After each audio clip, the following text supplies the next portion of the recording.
Hello दोस्तों, स्वागत है आपका साइंस क्लासेज में। आज हम लेकर आए हैं क्लास 10th फिजिक्स का फर्स्ट चैप्टर है आपका प्रकाश का परावर्तन। उसी चैप्टर का आज इम्पॉर्टेंट ऑब्जेक्टिव को कवर करेंगे। दोस्तों ये जो है वीडियो इस चैप्टर का पार्ट 1 वीडियो है। और दोस्तों इससे पहले बायोलॉजी और केमिस्ट्री का पहला चैप्टर आपका कंप्लीट हो चुका है। तो चलिए आगे बढ़ते हैं। उससे पहले दोस्तों अगर आप चैनल को सब्सक्राइब नहीं किए हैं तो प्लीज़ चैनल को सब्सक्राइब कर लीजिए ताकि एग्ज़ाम की तैयारी के लिए आप तक ऐसे वीडियो पहुंचते रहें। चलिए दोस्तों तो आगे बढ़ते हैं। देखिए पहला क्वेश्चन है आपका, दाढ़ी बनाने में किस दर्पण का उपयोग किया जाता है। इंपॉर्टेंट क्वेश्चन है, तो ये बताना है कि दाढ़ी बनाने में किस दर्पण का उपयोग किया जाता है। तो ऑप्शन ए है आपका समतल दर्पण, और बी है उत्तल, और सी है अवतल। तो दाढ़ी बनाने में अवतल दर्पण का उपयोग किया जाता है। ऑप्शन सी है सही है। चलिए आगे बढ़ते हैं। दूसरा क्वेश्चन है, प्रकाश की किरणें गमन करती है। तो इसमें यह बताना है कि प्रकाश की किरणें किस रेखा में गमन करती है। तो दोस्तों प्रकाश की किरणें जो है सीधी रेखा में गमन करती है। ऑप्शन ए सही है। चलिए तीसरा क्वेश्चन देखते हैं, प्रकाश के परावर्तन के कितने नियम होते हैं। तो ये तो आप लोगों को पता होना चाहिए कि प्रकाश के परावर्तन के 2 नियम होते हैं। ये हो गया, प्रकाश के परावर्तन के 2 नियम होते हैं। 2021 के बोर्ड एग्जाम में पूछा गया है, आप लोग ध्यान रखिएगा। चलिए अगला क्वेश्चन देखते हैं। सर्च लाइट क्वेश्चन देखते हैं। 4 नंबर क्वेश्चन है आपका, सर्च लाइट का परावर्तक सतह होता है। तो ऑप्शन ए है उत्तल, और बी है अवतल, और सी है समतल, और डी है उत्तल और अवतल। तो सर्च लाइट का परावर्तक सतह होता है वो अवतल होता है। ऑप्शन बी आपका सही है। सर्च लाइट का परावर्तक सतह अवतल होता है। चलिए अगला क्वेश्चन देखते हैं। 5 नंबर, उत्तल दर्पण द्वारा बना प्रतिबिंब होता है। तो उत्तल दर्पण द्वारा बना प्रतिबिंब दोस्तों होता जो है काल्पनिक और सीधा होता है। तो ऑप्शन बी में है काल्पनिक और सीधा। तो उत्तल दर्पण द्वारा बना प्रतिबिंब कैसा होता है, तो काल्पनिक और सीधा होता है।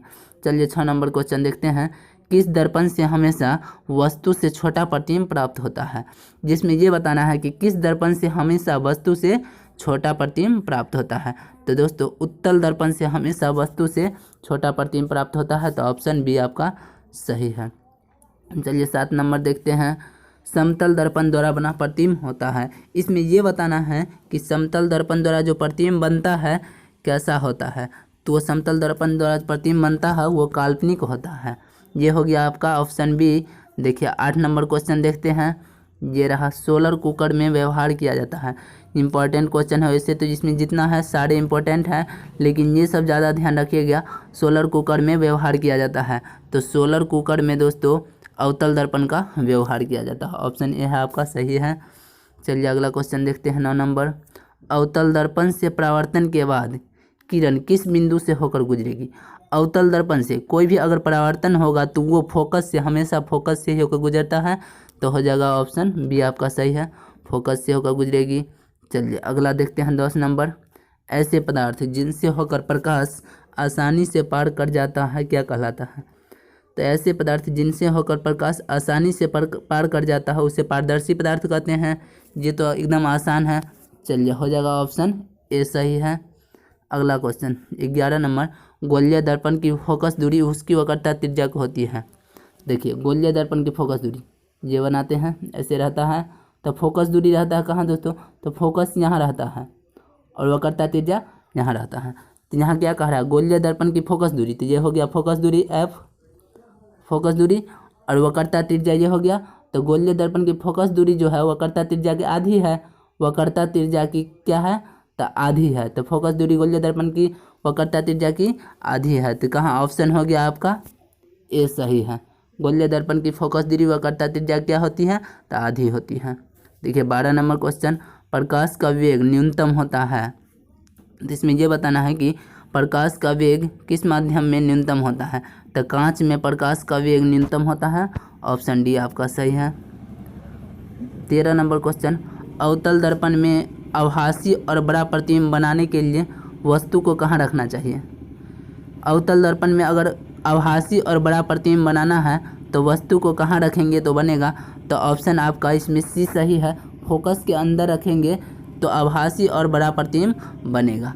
अगला क्वेश्चन देखते हैं। 14 नंबर, एक गोलीय दर्पण की वक्रता त्रिज्या 32 सेंटीमीटर है तो इसकी फोकस दूरी होगी। देखिए एक गोलीय दर्पण की वक्रता त्रिज्या, तो आपको पता है कि वक्रता त्रिज्या को किससे सूचित किया जाता है, तो आर से सूचित किया जाता है।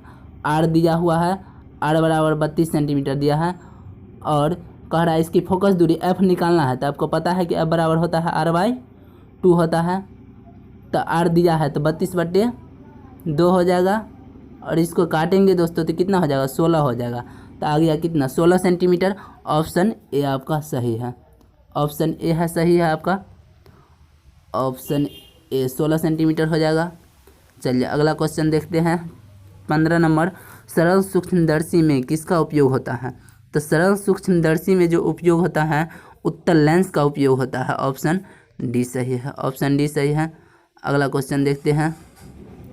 16 नंबर, अवतल दर्पण की वक्रता त्रिज्या उसकी फोकस दूरी की होती है। इसमें आप देखिए, इसमें पूछ रहा है उल्टा क्वेश्चन, अवतल दर्पण की वक्रता त्रिज्या। देखिए अवतल दर्पण की वक्रता त्रिज्या, यहाँ रहा वक्रता त्रिज्या आपका, ये हो गया वक्रता त्रिज्या और उसकी फोकस दूरी की होती है फोकस दूरी। तो फोकस दूरी की अवतल दर्पण की वक्रता त्रिज्या क्या होती है, ये फोकस दूरी, ये वक्रता त्रिज्या। तो फोकस दूरी की दुगुनी है तो क्या होगा ऑप्शन, फोकस दूरी की दोगुनी। ऑप्शन बी सही है, ऑप्शन बी आपका सही है। चलिए अगला क्वेश्चन देखते हैं। 17 नंबर, प्रतिबिंब कितने प्रकार के होते हैं। ये तो आपको पता होना चाहिए कि प्रतिबिंब 2 प्रकार के होते हैं। ऑप्शन बी हो जाएगा सही, प्रतिबिंब 2 प्रकार के होते हैं, वास्तविक प्रतिबिंब और आभासी प्रतिबिंब। चलिए 17-18 नंबर क्वेश्चन देखते हैं।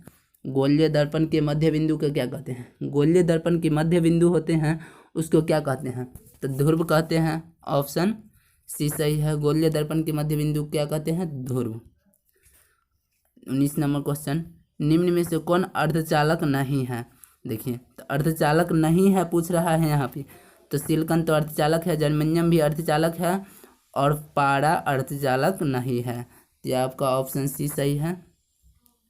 20 नंबर क्वेश्चन है, प्रकाश तरंग उदाहरण है। तो प्रकाश तरंग किसका उदाहरण है ये बताना है। तो विद्युत चुंबकीय तरंग का उदाहरण है प्रकाश तरंग, ये ध्यान में रखिएगा, ये भी इम्पोर्टेंट है। चलिए दोस्तों आज का ये लास्ट क्वेश्चन है। तो चलिए आज ये समाप्त हो गया। दोस्तों वीडियो को शेयर कर दीजिएगा और वीडियो को लाइक कर दीजिए। अगर आप चैनल को सब्सक्राइब नहीं किए हैं तो सब्सक्राइब कर दीजिए।